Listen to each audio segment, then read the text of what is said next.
Heidi-ho neighbors, Radio Goji here, and welcome back to Let's Play Pokemon Red version. When we left off, we did some shopping, and that was pretty much it. Before we do other stuff, I'm going to, I guess, explore the rest of Celadon City. Stuff with the get your items at Celadon department store. Yeah, those stat-raising items I forgot to talk about last time. Like protein, iron, and stuff like that. Those raise Pokemon stats. I think we've used HP up before. That's one of those. I blew all the slots. I knew I should have cashed in my coins for prizes. Prizes? Well, I gotta check that place out later, because I love prizes. What are you staring at? Team Rocket people just standing all around the city. What's up with that? So there's a basement under the game corner. Go ahead, laugh. I'm flat out busted. No more slots for me. I'm going straight. Here, I won't be needing this anymore. And we get a coin case. Coin case is good for if you want to use the slots. The man at the table lost it all at the slots. My Pokemon are weak, so I often have to go to the drugstore. They're just advertising, you know, using these items and buying them from the store. I'm taking a break now. Now, if you go around this restaurant here, this is a restaurant, and just keep mashing the A button, you'll, like around in these buildings and stuff, you'll find coins on the floor for the coin case. The coin case is, like I said before, it's for the slot machines at the game corner. Chief, we just shipped 2,000 Pokemon as slot prizes. You can win Pokemon from there. In fact, there's one. Don't touch the poster at the game corner. There's no secret switch behind it. Okay. Slot's just reeling the dough big time. Yeah. But yeah, you can win Pokemon from the game corner. I love this. It's supposed to be a hotel. Oh, such a pretty city. It looks like a Pokemon Center, but it's a hotel. A hotel for people. You can't have Pokemon here, apparently. Why did she bring her brother? But, first off, there's no way to get to any of the rooms. I guess, you know, the stairs are hidden or something like that. But a well-known glitch is if you go to where the computer would be in a Pokemon Center, it's still a computer there. So I guess they literally just, like, copy-pasted the Pokemon Center and, messed around with, the tile set. But that's about it there. Before we go to the game corner, I do want to round out our team. Do we still have Oddish in our party? We don't need Oddish in our party. It's going to be a little awkward if we need to use Oddish to get someplace, because we're not going to be able to utilize our full team. But I want to at least round up the team that we have in this particular part. Actually, I want to go ahead and deposit Lester real quick, because he has served his purpose and served his purpose well. Bye, Lester. Okay. And now we go get Lester's replacement real quick. Lester's replacement, as I said, is Eevee, and we get Eevee by going back to the Celadon Mansion, except we're going to go behind it, because there's that secret door I was talking about. And we just go upstairs a bunch of times, and then we go into that area that we couldn't get to before. I know everything! Yep, there's a guy in here who apparently knows everything. I know everything about the world of Pokemon and your Game Boy. Get together with your friends and trade Pokemon. The chalkboard usually says stuff. Trainer tips, using Game Link cable. It basically talks about multiplayer. We're not going to be able to use that because we're on an emulator, and therefore that's why I'm not trying to get all of the Pokemon. Now we got Eevee. We're going to give a nickname to Eevee. He's going to be Hunt Squire Muldoon, or just Muldoon because we can't fit Hunt Squire Muldoon. I don't know if that's supposed to be the actual name. That's just the name I've been saying for like all these years. I got it from an episode of Rugrats from like way back when their dog got lost and it was found by some like overly dapper British dude, and he was like, I've been calling him Hunt Squire Muldoon. Yeah, Muldoon, would you care for one last helping of caviar? And he was the most put-together guy on the show. So I've been saying, Hunt Squire Muldoon. That's one of the nicknames I give to people. And I forgot all about that when I was naming Box Lightner. And that would have been what Box Lightner would have been called if I had remembered. Now we got Eevee. Or Muldoon. Muldoon, here, Muldoon. He's got Tackle and Sand Attack. Now, one thing I should mention is that most Pokemon that evolve using stones don't learn any moves after they've evolved. So you gotta pretty much make sure that they have all of the moves you want them to learn before you evolve them. Eevee is the exception to the rule, mainly due to the fact that he turns into 3 different forms. And when you, depending on the different form you get, they'll have different movesets that they learn. So as far as at least, I gotta give him the right stone, right? Because he's supposed to be Jolteon now. Okay, yes, I gave him the right stone. Muldoon will now be our, is now Jolteon, and that will be our permanent, electric type, for the rest of the game. Because I like Jolteon a lot more than I like Raichu. And while we're here, he still only has Tackle and Sand Attack right now, but while we're here, I'm gonna go ahead and use that TM39. No, not, well, yes, the TM39, that has Swift on it, and he can learn Swift. Now I'm going to go ahead and pull out that other TM that I put aside a long time ago, the one with Thunderbolt. Because Thunderbolt is going to be learned by this Pokemon, and it's going to be, it's going to wreck everything. Because it's one of the, I don't want to go to, I wanted to go to Rados PC. Rados PC has the items in it. I believe it was TM, it wasn't TM04. TM24? I think it was TM24. That's the only other TM in there. I think the TM04 is like Mega Punch or Mega Kick or something like that. Something we're not actually going to use, and I don't know why I have it in there. This says Thunderbolt, so that's what we need. Here, Muldoon, have some Thunderbolt. Alright, now his, while he does kind of have a crappy move list right now, because he has Tackle and Sand Attack in there, he does have a full moveset now. Now, before we go too much further, I'm going to go ahead and deposit Oddish, because we don't really need him right now. And then I'm going to go ahead and round out our party, because Growlithe is available right outside of town, and Growlithe is going to be our Fire type. Also, I'm going to go ahead and deposit the Firestone.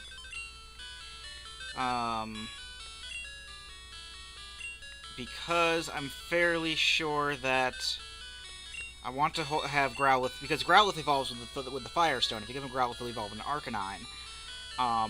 And I'm really not too 100% sure that I want to evolve him right away. I need to double-check his move list and see exactly what moves he learns and whatnot before I commit to actually evolving him. I know that in later games, like in Generation 3 and stuff like that, he learns Flamethrower naturally, and I usually hold off on evolving him until he learns Flamethrower, but in this case, what kind of Pokeballs? I have regular Pokeballs. If these 2 Pokeballs fail, I'm just going to go ahead and buy some Great Balls, maybe some Ultra Balls if those are available.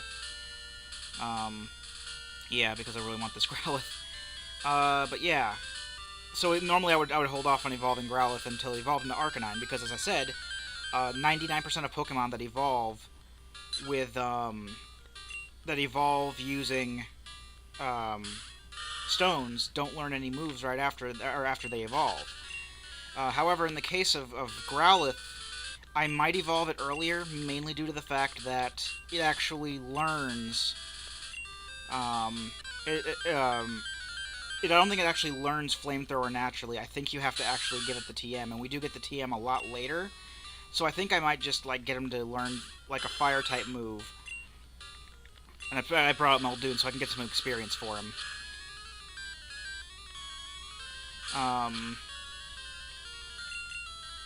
Well, I'll basically have him learn maybe a Fire-type move or something like that to round out his move list, make him kind of useful. And then I'll evolve him, but again, I gotta make sure that I know exactly what his move list is going to have before I evolve him. Because I know I'm not going to be able to get Flamethrower until a lot later. There's just going to be Mankey here, aren't there? Knowing my luck, yeah.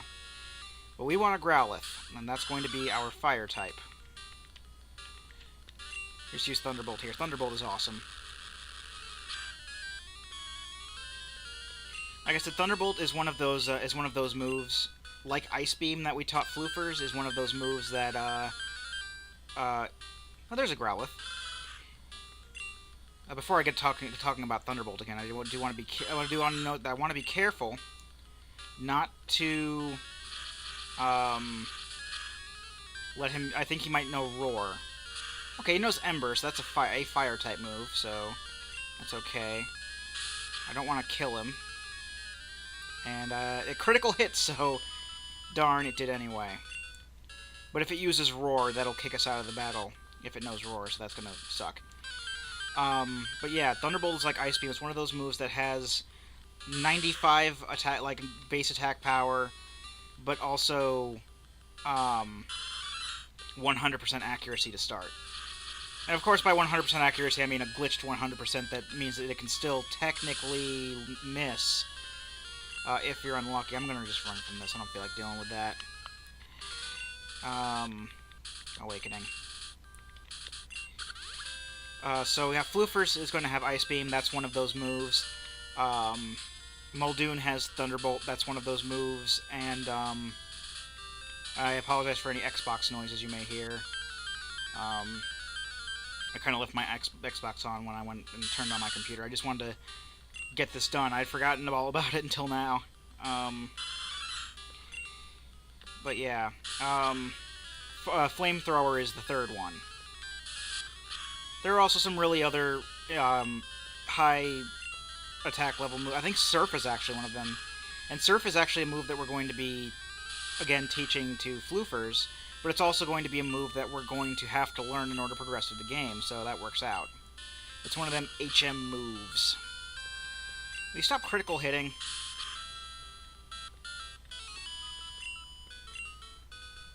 The only time I critical hit is when I don't want it to critical hit.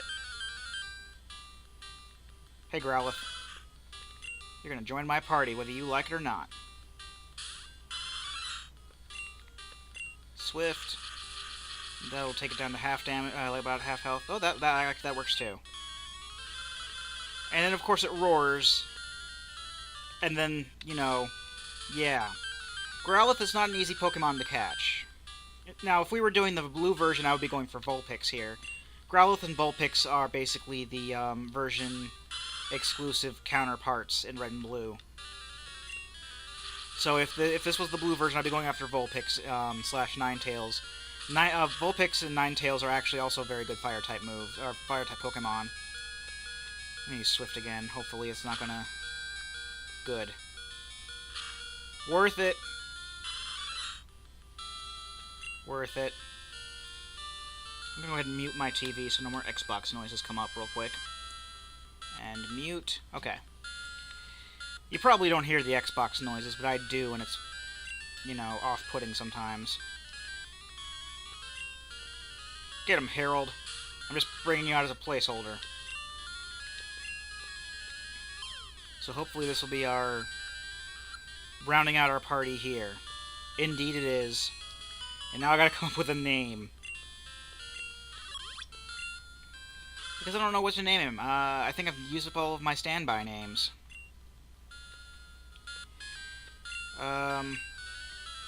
Let's go with one of the ones I don't normally use. It's Biggins. His name is going to be Biggins. Because Biggins. And there we are. Our party is now rounded out, and we are ready to go on ahead, I guess. Now, we do have to still give Muldoon and Biggins some experience in order to get everybody at the same level, and that shouldn't be too hard to do. Also, I'm not going to be needing Oddish right away. We do need Oddish in order to get to the gym here, if I'm not mistaken. It's one of those. It's a lot like the Vermilion gym in that it is blocked off by a plant. However, the next area we're going to, I don't need to do that.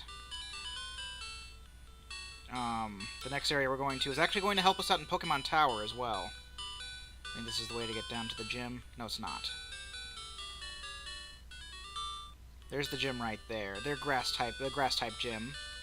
So that's going to give Biggins a lot of experience points. Harold's also going to be a good asset there. And I think I need to cut in order to get in. Yeah, I need cut in order to get in, but I'm not going to worry about that now. I'm going to go to the Rocket Game Corner. yeah, that's not a front or anything like that. Actually, before I go to the Rocket Game Corner, I'm going to go to the prize exchange, just to show you what we can get. I'm not going to get anything here. We can still... I just sure do fancy that Porygon, but it's hard to win at slots. I had a major haul today. I don't know, I'm just basically checking to see if there are any dropped coinage, because there are dropped coins around in like the game corner and stuff like that. But if you go to the different windows, they'll have different things.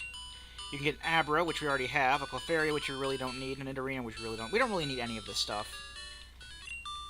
But as you can see, we get Dratini, Scyther, and Porygon. Porygon is 9,999 coins. And I always thought Dratini is the only Dragon-type Pokemon in the game. It and its evolutionary track are the only Dragon-type Pokemon in the game. And Scyther, which is the version-exclusive Bug Pokemon, and it looks like a badass praying mantis. The blue version counterpart is Pinsir, who is like a stag beetle guy.